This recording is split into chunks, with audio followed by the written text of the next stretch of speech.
छोटीशी story. Relation, प्रेम, नातं जर का टिकवायचं असेल तर मी असं मानते की ते कधीच 50-50 नसणार आहे. लाईक तुम्ही जेवढं देताय तेवढं समोरचा पर्सन देत नाही. कधीतरी ते तुम्हाला 30-70 होणार की तुम्हाला जास्त द्यावं लागेल, समोरचा कमी देतो आहे.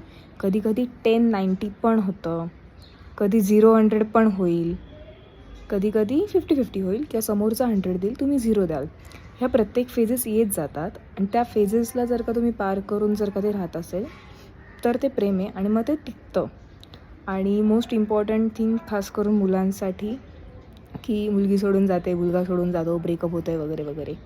का असा विचार करायचा आहे की मला ते मिळालं नाही वगैरे. प्रेम इज लाईक की जे तुम्ही देताय, तुम्ही दिलं, जर का समोरचा निघून गेला, त्यांचा लॉस आहे की त्यांना कोणतरी देणारा व्यक्ती होता एवढ्या गोष्टी, तो सोडून गेला आहे. You should be happy. आपण नाही त्रास करून घ्यायचा आहे.